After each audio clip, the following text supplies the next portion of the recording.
لا لا لا نحتاج المال. السلام علیکم ورحمۃ اللہ وبرکاتہ. کیسے ہیں آپ؟ سب ٹھیک ٹھاک ہیں؟ چلیں ہم شروع کرتے ہیں آج کا اپنا میرا یہ والا پارٹ کرنا تھا، بہت دن ہو گئے تھے نہیں کر پائی تھی. آج میں نے کہا نہیں، آج مجھے ہر قیمت پہ کر کے لوڈ کرنا ہے، اور نہیں کرو تب بھی بے چینی ہو رہی ہوتی ہے اور پھر ٹائم نہیں مل رہا ہوتا. آج ٹائم مل گیا الحمدللہ. شروع کرتے ہیں. پچھلی والی جو پارٹ تھا اس کے ہم نے پروفیٹ صلی اللہ علیہ وسلم پہ قریش نے جو برائب کرنے کی اور کمپرومائزز کرنے کی ڈفرینٹ ہتھ کنڈے استعمال کر رہے تھے نبی صلی اللہ علیہ وسلم کو، وہ کسی طرح کہ وہ ہٹ جائیں اس دین سے، تو وہ ہم نے ڈسکس کرے تھے. تو جب اس سے کامیاب نہیں ہوئے تو انہوں نے نبی صلی اللہ علیہ وسلم اور ان کے ساتھیوں کے ساتھ جو پرسیکیوشن شروع کی وہ میں ہم آج پڑھیں گے کہ جو ارلی کانورٹس تھے جو اسلام کے، ان کے ساتھ کیا سلوک کیا انہوں. تو شروع کرتے ہیں انشاءاللہ تعالی. رب اشرح لی صدری ویسر لی امری واحلل عقدۃ من لسانی یفقہوا قولی. اللہم ارنا الحق حقا وارزقنا اتباعہ وارنا الباطل باطلا وارزقنا اجتنابہ. اللہم فقہنا فی الدین. اللہم انی اسألک علما نافعا وعملا متقبلا ورزقا طیبا. رب زدنی علما. اللہم انی اسألک. یہ بھی پڑھ لیا، یہ بھی پڑھ لیا، ساری دعائیں پڑھ لی جو پڑھ لی تھی نا. ہاں چلے پھر اب ہم شروع کرتے ہیں انشاءاللہ تعالیٰ. کہ ہم نے پہلے بھی پتا تھا پرسیکیوشن کا، تو اس کے اندر نا سعید بن جبیر صحابی نے نا ایک دفعہ عبداللہ ابن عباس سے پوچھا تھا کہ کیسے ٹارچر کیا تھا ارلی مسلمانوں کو. تو انہوں نے ان کو یہ بتایا تھا کہ جو ایمان والے تھے، جو ارلی مسلم سے، ان کو اس شدید طریقے سے ٹارچر کیا جاتا تھا کہ نہ کھانا دیتے تھے نہ پانی دیتے تھے. میں نے آپ کو پہلے بھی بتایا کہ انہیں بیٹھنے ہی نہیں دیتے تھے، کسی پل سکون نہیں لینے دیتے تھے، اور اس حد تک ان کو ٹارچر کرتے تھے کہ وہ بیچارے مجبور ہو جاتے تھے ریناؤنس کرنے پہ کلمے کو، اور وہ کر پاتے تھے. اور اتنا شدید ٹارچر تھا کہ کہتے ہیں کہ قریش اگر ان سے کہیں نا کہ کوئی چونٹی بھی گزر رہی ہے کہ بہو یہ تمہارا خدا ہے، تو وہ اس بات کرنے تک مجبور کر چکے تھے. اتنا شدید ٹارچر تھا. آپ سنیں کہ کتنا شدید ان کا حال ہوگا. تو اسٹرگلز کیا تھی؟ ایک تو یہ تھی، اور اس کے اندر ڈیٹیل میں آج میں آپ کو بتاتی ہوں کہ سب سے زیادہ جو سب سے زیادہ شدت پسند تھا نا، شدت پسند، وہ ابو جہل تھا. ابو جہل تو مین کلپریٹ تھا مسلمانوں کو تکلیف پہنچانے میں. وہ اس بنو مخزوم کا تھا اور اس کو پسند ہی نہیں آتا تھا. یہ قریش کے سب ٹرائب ہے نا، میں نے آپ کو پہلے بھی بتایا کہ کیسے ایک نبی صلی اللہ علیہ وسلم کو کہ ایمان کو پھیل رہا ہے، کیسے ان کا دین پھیل رہا ہے، اور کیسے وہ جو ان کے جو آئیڈلز ہیں ان سے لوگ ہٹتے ہوئے جا رہے ہیں. تو انہیں تو ویسی سماجی سیاسی ہر لحاظ سے انہیں لگ رہا تھا کہ یہ آ گیا تو ہمارا کیا ہوگا. تو اس نے اپنا کوئی ہتھ کنڈا نہیں چھوڑا تھا پروفٹ صلی اللہ علیہ وسلم کو تنگ کرنے کا. اور سب سے پہلے کیا کرتا تھا، مسلمانوں کو سب سے زیادہ اسی نے ٹارچر کیا ہے. اور اگر کوئی نوبل مین یعنی کوئی اعلیٰ گھرانے کا شخص جو ہے وہ مسلمان ہے تو وہ اس کو فزیکل ٹارچر تو نہیں کر سکتا، ظاہر سی بات ہے، ٹرائب ہے. تو وہ ان کو کیا کرتا تھا، ٹونٹ کر رہا ہوتا تھا، کچھ نہ کچھ ریڈیکیول کرتا تھا، ابیوز کرتا تھا. فزیکلی نہیں کر پاتا تھا تو وہ یہ کر رہا ہوتا تھا. اور اگر کوئی بزنس مین ہے، کوئی مسلمان، جیسے عبد الرحمن ابن عوف تھے، وہ تھے، یہ تھے، تو ان میں وہ کیا کرتا تھا، ان کا بائیکاٹ شروع کرا دیتا تھا کہ کوئی نہ ان سے سامان خریدے نہ کچھ. ٹوٹل بائیکاٹ کر دیتا تھا کسی طرح کہ ان کو تکلیف ہو جائے. اور اگر کوئی سلیو ہے، کوئی قید، کسی کا غلام ہے، پھر تو اس کا بس نہیں چلتا تھا. وہ خود بھی اس کو تکلیف پہنچاتا تھا، اور جس کا وہ غلام ہوتا تھا اس کے ساتھ مل کے اس کو انسٹیگیٹ کرتا تھا کہ اس کو تکلیف پہنچاؤ، یہاں تک کہ ان کو کل بھی کرنے میں وہ جان نہیں چھوڑتا تھا. ایون اس ابو جہل کے لیے پروفٹ صلی اللہ علیہ وسلم نے کہا تھا کہ یہ جو ابو جہل ہے یہ میری امت کا فرعون ہے. سوچیں کتنی بڑی بات. تو یہ کیا حال ہوگا اس کا. یہ کہتے ہیں کہ یہ وہ جو حضور کے چچا تھا نا ابو لہب، اس سے بھی زیادہ خراب آدمی تھا. تو یہ اس نے سب سے زیادہ تکلیف پہنچائی ارلی مسلمانوں کو. پروفٹ صلی اللہ علیہ وسلم دیکھیں اس کے اندر کچھ ہے کہ اللہ سبحانہ تعالیٰ نے پروفٹ صلی اللہ علیہ وسلم کو محفوظ رکھا، کیونکہ ان کے چچا جو تھے حضرت ابو طالب، وہ ایک ٹرائب کے سردار تھے. تو اس وجہ سے کسی بھی نوبل ٹرائب ہونے کی وجہ سے اور سردار کے بھتیجے ہونے کی وجہ سے وہ ڈائریکٹ فزیکل پرسیکیوشن کے اندر نہیں آئے ہیں پروفٹ صلی اللہ علیہ وسلم. تو اللہ نے انہیں محفوظ رکھا ہے. اسی طرح حضرت ابو بکر کو، حضرت ابو بکر جو ہیں وہ بنو قحافہ سے تھے، اور وہ بھی ایک نوبل ٹرائب کی وجہ سے تھے. تو اس کی وجہ سے بھی ان کے اوپر کوئی ہاتھ ایسے ان کو نہیں کر سکتا تھا، تکلیف پہنچا سکتا تھا. تو جو نوبل ٹرائب کے لوگ تھے نا ان کو ایسی تکلیف نہیں پہنچا سکتے تھے، تو وہ کیا کرتے تھے کہ جو نیچے والے لوگ ہیں نا پھر وہ ان کو تکلیفیں پہنچاتے تھے، اتنی جو جن کے اوپر ان کا بس چلتا تھا نا تو وہ ان کے ساتھ، تو جو فرسٹ مسلمس تھے جن کی اسٹرگل ہیں وہ اس کے اندر ہم آتے ہیں کہ وہ ان کو اتنا کرتے تھے کہ آگ پہ جو ہے نا راڈز کو آگ میں گرم کر کے ان کی باڈیز کو جلا دیا کرتے تھے، اتنی شدید کہ وہ ان کو اس طرح تکلیف دیتے تھے کہ وہ آخر کار کہنے شروع ہو جاتے تھے کہ ٹھیک ہے ہم، وہ ریناؤنس کر دیتے تھے اپنا ایمان، سوائے بلال ابن رباح کے، جو بلال حبشی غلام تھے نا پروفٹ صلی اللہ علیہ وسلم کے، جو اس وقت کے سلیو تھے جنہوں نے ایمان قبول کیا تھا، انہوں نے نہیں مانا۔ وہ کہتے ہیں ان کو ہر طریقے سے انہوں نے تکلیف اٹھائی، ہر طریقے سے، تو وہ کہتے تھے کہ میری نفس اور میری ذات اللہ کے آگے کچھ نہیں ہے، انہوں نے اپنے آپ کو کچھ سمجھا ہی نہیں، انہوں نے کہا میں اپنی زندگی اللہ کے اوپر قربان کر دوں، اس اسلام کے اوپر، اور وہ اس چیز میں آئے ہی نہیں، اس پھیرے میں ان کے کہ وہ اسلام سے ریناؤنس کرتے، اس طرح یہ ہوتا تھا چونکہ وہ ان کے قابو نہیں آئے اور انہوں نے کبھی نہیں کہا کہ میں ایمان سے ہٹوں گا، تو ان کے اوپر ٹارچر بھی بہت زیادہ ہوتا تھا۔ اور ایون یہاں کہا گیا ہے کہ اس کے اندر کہ بلال کو جو ہے نا مکہ کے جو یہ گینگسٹرز ہوتے ہیں نا، ٹھگز ہوتے ہیں، ان کے ہاتھوں میں دے دیا جاتا تھا، وہ ان کی گردن میں رسی باندھ کے نا ان کو سڑکوں کے اوپر گھسیٹ رہے ہوتے تھے اور تکلیفیں پہنچا رہے ہوتے تھے، اور اس کے باوجود وہ احد احد احد احد کے بلال ابن ربا کا ہے کہ وہ احد احد ہی کرتے رہتے تھے کہ وہ اللہ کی ذات وحد ہے، اس کے علاوہ کچھ نہیں۔ یہ دیکھیں کتنی بڑی بات ہے کہ مونوتھیسٹ تھے اور بڑے سالڈ مونوتھیسٹ تھے، اور کہتے ہیں کہ ان کا جو ماسٹر تھا نا امیہ بن خلف تھا، امیہ بن خلف جو ہے نا وہ بہت زیادہ، ایک تو قبیلے کا سردار تھا اور وہ ٹارچر اتنا شدید کرتا تھا۔ اچھا ہوتا یہ کہ جو یہ سلیوز ہوتے ہیں نا یہ بڑے مہنگے ملتے ہیں، آپ کو پتہ ہے کہ اس زمانے میں سلیوز کی بہت بہت زیادہ قیمت ہوا کرتی تھی، اور کیونکہ آپ کا سلیو آپ کے ساتھ زندگی بھر رہے گا، جب تک اس کی جان ہے وہ آپ کی خدمت کرتا رہے گا، آپ اس سے کوئی بھی کام کرا لیں، کیسا بھی کام کرا لیں۔ اس وقت تو آپ کو پتہ ہے نا قصاص دیت کا بھی مسئلہ نہیں تھا، کسی نے بڑے نے ٹرائب میں قتل کر دیا تو وہ تو غلام کو ٹھکانے لگا دیتے تھے، اس کے بجائے اس کو دے دیتے تھے، تو اس وجہ سے سلیو کی اہمیت بہت تھی، تو وہ ان کو سرو بھی کر رہے ہوتے تھے۔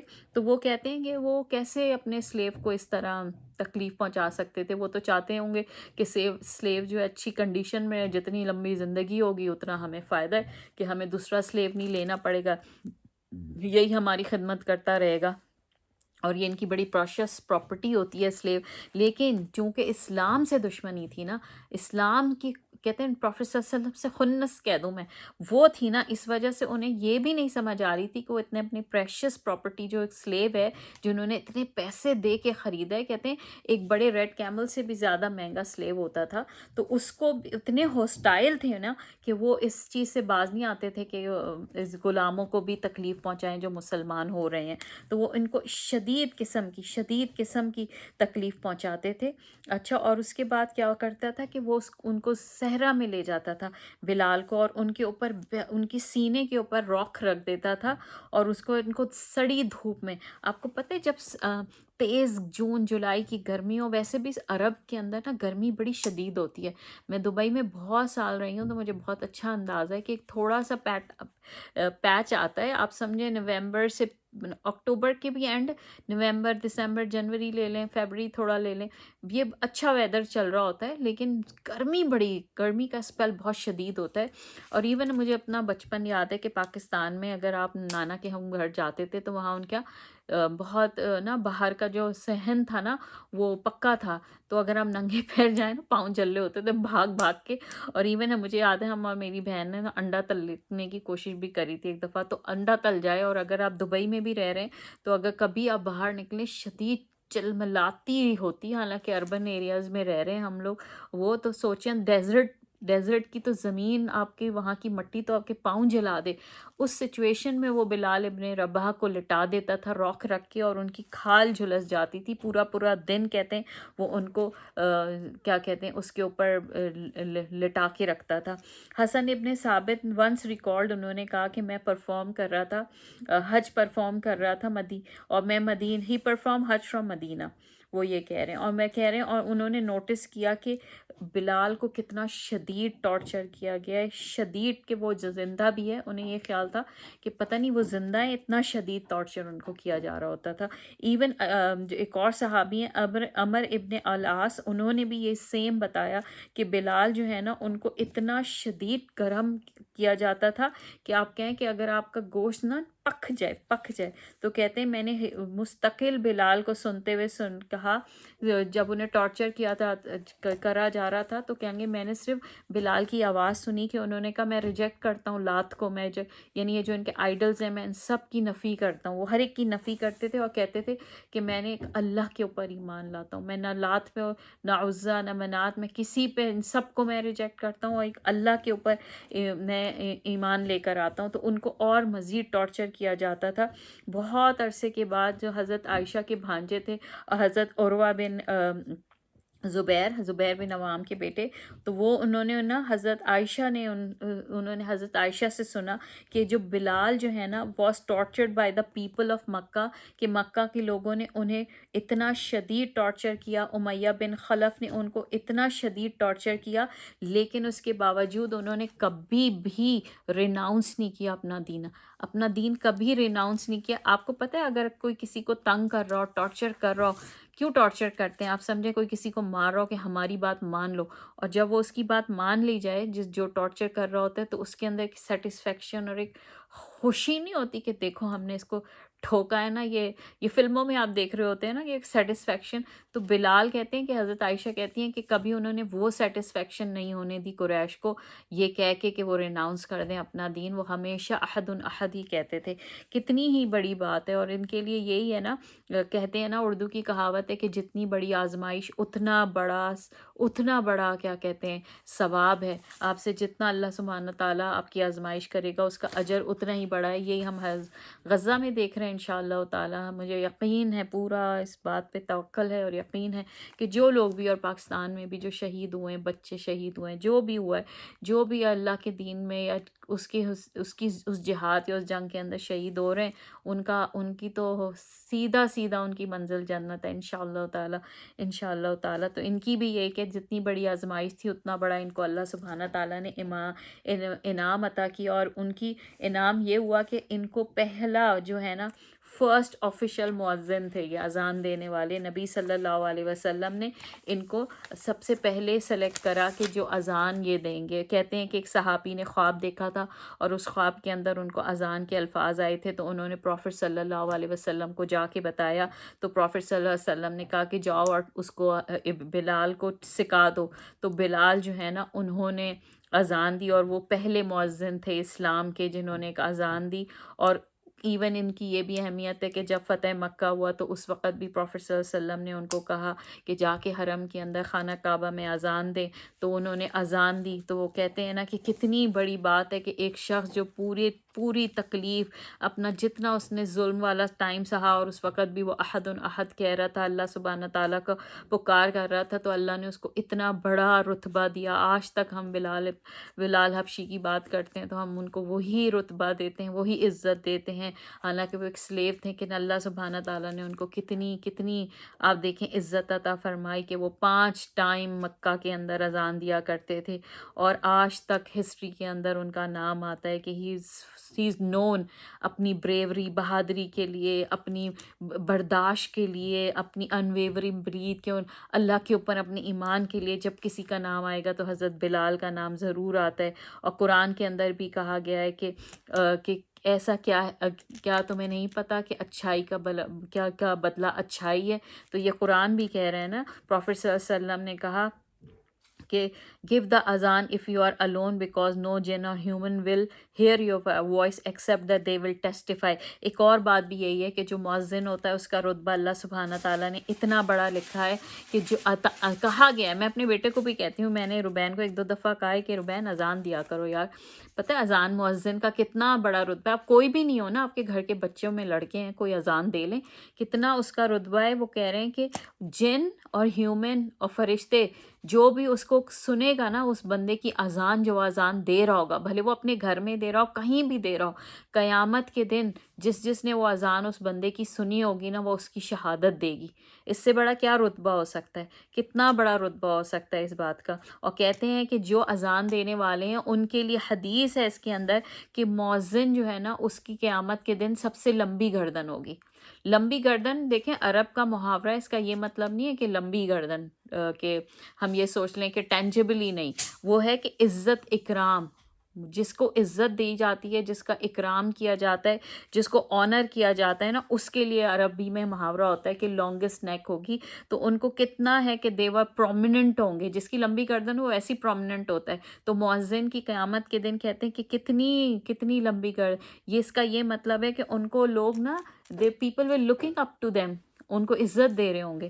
تو بلال ابن رباح کی یہ بات ہے، اور جتنے بھی مؤذن اور اذان دینے والے ہیں ان سب کے لیے کتنی بڑی حدیث کی خوشخبری ہے کہ وہ جنت کے اندر، وہ قیامت کے دن ان کی لمبی گردنیں ہوں گی، اور وہ سب سے پرومیننٹ لوگ ہوں گے، اور جن شہادت دے رہے ہوں گے، فرشتے شہادت دے رہے ہوں گے، انسان شہادت دے رہے ہوں گے۔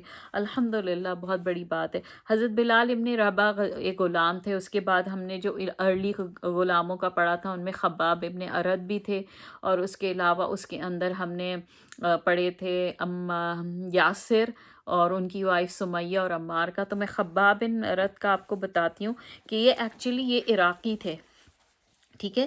تو بہت سارے جو ہیں نا عربز کے سلیوز وہ ایسے تھے کہ ادھر ادھر کے بھی تھے نا، تو وہ یمنی سلیوز جیسے بلال ابن رباح حبشی سلیو تھے، یمنی بھی سلیو ہیں، یہ عراقی تھے۔ اب یہ جو ہے نا عراق کے تھے، اور ان کا کیا ہوا تھا کہ یہ جو ہے نا ان کو پکڑ کے لے گیا تھا کوئی، اور یہ روم میں ان کو بیچ دیا گیا تھا۔ تو یہ وہاں جا کے بچپن کے اندر نا یہ وہاں پر پہنچ گئے تھے روم میں، اور وہاں جا کے انہوں نے لیٹن سیکھ لی تھی، تو بڑے فرشتہ یہ عربی زبان بھی بھول گئے تھے۔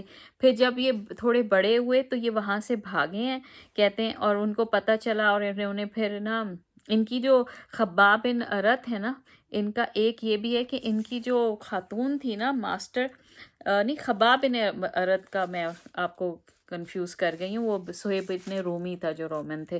خباب بن ارد جو ہے نا، یہ جو تھے نا یہ یمنی سلیو تھے، سوری عراقی سلیو جو ہے نا صہیب رومی ہے، وہ میں بعد میں بتاؤں گی۔ خباب ابن ارد کا یہ کہ یہ یمنی سلیوز تھے، اور یہ شروع کے 10 لوگ میں شامل ہیں جنہوں نے اسلام قبول کرا تھا، ٹھیک ہے۔ اور یہ یمنی اور ان کی جو تھی نا ماسٹر جو مالکہ تھی وہ عورت تھی، اور اس کا نام تھا انمار، انمار تھے۔ یہ جو ہیں یہ بلیک سمتھ تھے، یعنی کہ لوہار تھے، اور یہ آرمر بنایا کرتے تھے۔ تو یہ جو ہے نا جب ان کا پتہ چلا کہ انہوں نے اسلام قبول کر لیا ہے، تو ان کی جو وہ عورت تھی نا جو ان کی مالکہ تھی، اس نے بہت سارے گینگسٹر لڑکے جمع کرے کہ ان کی پٹائی لگائے جاؤ، اور کہتے ہیں اتنا مارا کہ وہ بے ہوش ہو گئے، اور جب وہ اٹھے ہیں تو وہ اپنے ہی خون کے اندر لٹ پٹ پڑے ہوئے تھے، اور وہ پراپر ٹارچر کرنے کے لیے نا ان کو جمع کرتی تھی لوگوں کو آئرن راڈ سے، کہتے ہیں ان کی کمر جلا دیتی تھی۔ ایون جب پروفٹ صلی اللہ علیہ وسلم نے خباب ابن ارد کو دیکھا تھا اتنی تکلیف میں، تو انہوں نے ان کے لیے اتنی دل سے دعا کی تھی کہ اللہ خباب ابن ارد کو ان کی جو دشمن ہے نا اس کے معاملے میں ان کی مدد فرمائے۔ ابھی بھی میں دیکھتی ہوں کہ دیکھیں ہم لوگ پروفٹ صلی اللہ علیہ وسلم مکہ میں رہ رہے تھے، ان کے سامنے ان کے فالوورز کو تشدد کیا جا رہا تھا، وہ بعض اوقات کچھ نہیں کر پاتے تھے۔ اگر آپ ابھی بھی دیکھیں نا فلسطین کا زور دیکھیں، یا غزہ کے اندر ہو رہا ہے، ہم ٹارچر دیکھتے ہیں، جلتے ہوئے لوگ دیکھ رہے ہیں، ہم تکلیف میں لوگ دیکھ رہے ہیں، مائیں تکلیف میں دیکھ رہی ہیں، اور ہم کچھ نہیں کر پا رہے۔ ایٹ لیسٹ یہ کریں کہ دعا مانگیں ان کے لیے، اپنے دل سے دعا مانگیں کہ یا اللہ سبحانہ تعالیٰ جہاں کہیں مسلمان اس پرسیکیوشن کا شکار ہیں، یا اللہ ان کی مدد فرما دے۔ دیکھیں نبی صلی اللہ علیہ وسلم کی حدیث سے ہے کہ نبی صلی اللہ علیہ وسلم کچھ نہیں کر پا رہے تھے اس زمانے میں، کیونکہ اسلام کمزور ویک تھے نا، تو انہوں نے کیا کرا، انہوں نے دل سے دعا تو کری، انہوں نے دعا کری۔ تو ہمارا بھی ہے کہ ایٹ لیسٹ ہم کچھ نہیں، میں دیکھ رہی ہوتی ہوں بردر شیخ عمر سلیمان کو، اتنے وہ ووکل ہیں ماشاء اللہ، اللہ تعالیٰ ان کو اس کا اجر عظیم دے۔ بہت سارے لوگ ہیں جو بہت ووکل ہیں کہ آپ کچھ نہ کچھ تو کریں، کچھ نہ کچھ آواز اٹھائیں، کچھ نہیں کر پا سک رہے پریکٹیکلی تو ایٹ لیسٹ اپنی دعاؤں میں ان ان کو یاد کریے، پلیز ان کے لیے دعا کریں۔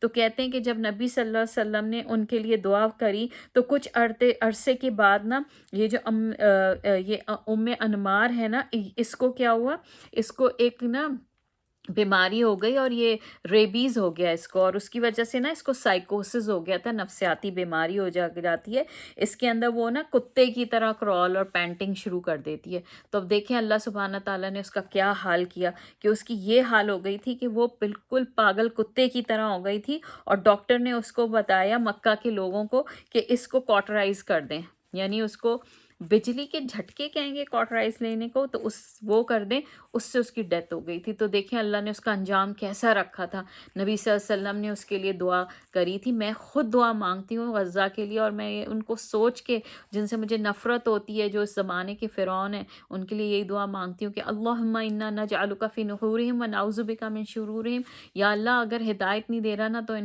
ان مسلمانوں کی مدد فرما دے اور ان کے اوپر اپنا غضب نازل فرما انشاءاللہ تعالی۔ تو یہ دیکھیے کہ پھر یہ جو عورت ہے نا، یہ اسی کے اندر مر گئی تھی۔ پروفٹ صلی اللہ علیہ وسلم نے کہا ہے کہ جو بھی ہے no one may punish with the fire except the Lord of the fire. Allah has described poetic justice، یعنی کہ جو ہے نا اس کو اسی طرح تکلیف سے اللہ سبحانہ تعالیٰ نے مارا تھا، اور اس نے خباب بن ارت کے ساتھ جو تکلیف جو سلوک کیا تھا، اور وہ دیکھیں کہ اس انجام کو پہنچی۔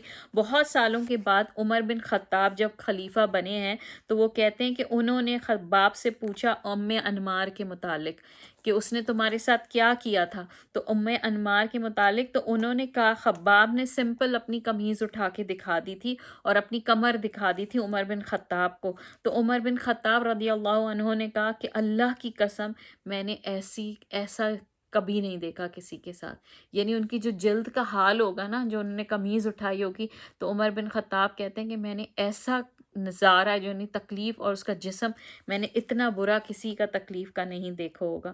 پھر انہوں نے کیا کیا، خباب بن ارت کو اٹھایا اور اپنے ساتھ بٹھایا، اپنی ساتھ کرسی پہ جس پہ بھی وہ بیٹھے ہوں گے اس پہ بٹھایا، کیونکہ وہ خلیفہ تھے، خلیفہ نے اپنے برابر میں جگہ دی۔ سوچیں کس وقت کا غلام تھا، اور پھر امیر المومنین، مسلمانوں کا امیر المومنین اس کی عزت کر رہے۔ تو وَتُعِزُّ مَن تَشَاءُ وَتُذِلُّ مَن تَشَاءُ، اللہ عزت دینے والا ہے، اللہ ذلیل کرنے والا، سب اس کی ذات ہے۔ تو دیکھیں حضرت عمر بن خطاب نے ان کو اپنے ساتھ بٹھا کے ان کی آنر دکھائی۔ پھر ابو بکر جب خلیفہ تھے، حضرت ابو بکر، تو انہوں نے کیا کیا کہ انہوں نے عمر کو انہوں نے سارے جو تھے نا ریپریزنٹیشن جو گورنمنٹ کی ہوتی تھی ان کی سیلری لگا دی تھی، لیکن جب حضرت عمر بن خطاب آئے تو انہوں نے جو ارلیسٹ کانورٹ تھے نا ان کی زیادہ سیلری رکھی۔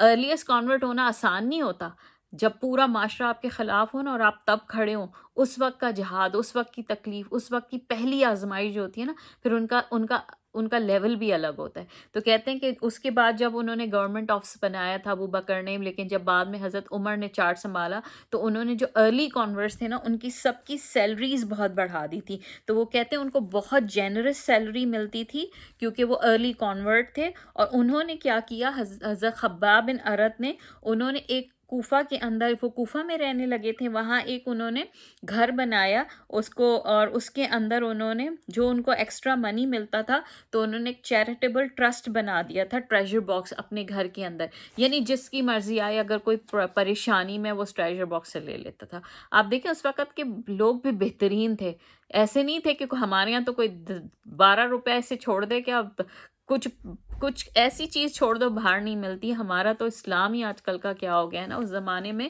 کوئی بھی آتا تھا ان کے گھر کے اندر ٹریجر باکس سے اپنی ضرورت کے مطابق جتنا چاہیے ہوتا تھا لے جاتا تھا۔